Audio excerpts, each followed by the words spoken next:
MMA is absolutely brutal, not only for the fighters, but for the fans, families of fighters, and companies involved. No other sport experiences shifts in power as frequently as what occurs in MMA. Let's take a quick look at Tyron Woodley, for example. At the start of 2019, while he wasn't widely loved by many, he was undeniably a divisional great. He had taken out the likes of Wonderboy, Damian Maia, Robbie Lawler, and potential superstar Darren Till during his reign. People started to wonder if he was on the road to becoming the greatest welterweight who had ever lived. Cut to just 2 years later, and Tyron was on a 4-fight losing streak, with the last 2 being violent finishes. How did it all happen so fast? How do you go from the absolute pinnacle of sport to released from your contract in just 2 years? There's quite a few factors actually, so let's start here. Oftentimes when an individual in any sport reaches the highest level, they're left with an overwhelming feeling, almost like they have no purpose anymore. These athletes dedicate every waking moment of their lives training, focusing on their ultimate goal, and maintaining the consistency necessary to achieve these things.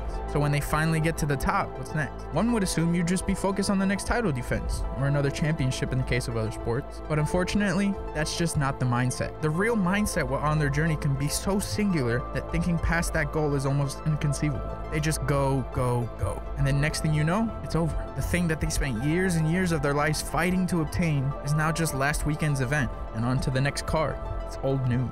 This can really derail the attitude one takes to fighting. Why should I continue to sacrifice my life for this thing that won't matter past the exact moment your hand is raised? Which brings us to the next point. Winning is a drug. Just like with anything in the world, moderation is key. You can always have too much of everything. So when you're winning at the highest level, that feeling is stronger than any drug could ever take these fighters. They need another taste of the glory. In parallel with a drug addict, they'll do anything to obtain that high again, even to the detriment of their own lives. So when you're at the top and you have everything you want, the only thing left to get is the next win. But the path to getting the win begins to get a bit shaky. Some have stopped training as hard, gotten distracted with other work, and tried to take the easy path to victory. But MMA is not a sport to have one foot halfway out the door. It takes 100% commitment all the time for the rest of your life. Now obviously this is not the case with every champion or high-level contender. There will always be those who are exceptional like GSP, Mighty Mouse, Volkanovski. It's the unfortunate truth for most. The more brutal truth within all of this is that even if you are the exception, Father Time will always catch up. And while the higher level fighters will take a step back, it's even more brutal for those who never even got a taste of the top. How many times we've seen fighters who we swear could have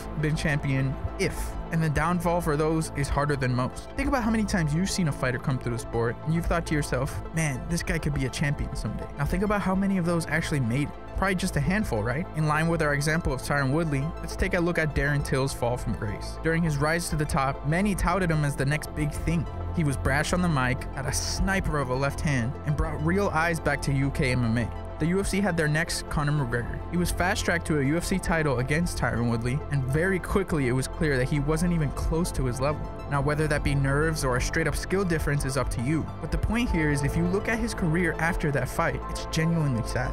His body began to give out, lost a few close fights to top contenders, and then ultimately he went out with a pretty brutal loss to Dricus du Plessis. So now just 5 years after being on top of the world, he's had multiple major injuries and is out of the UFC potentially forever. The sport is not only hard on the mind, but it destroys the body so much quicker than any other major sport. Feels like every few cards now we see a legend go out in a devastating fashion, and it hurts us fans. But that's why we love MMA, right? Dire consequences, highest of the highs, lowest of the lows. We get to see these athletes in an intensely vulnerable state almost every weekend, and we connect with them like we never will with an NBA player or soccer player. This is fighting, and it's brutally beautiful. Comment if you disagree or agree with this take, and I'll see you later.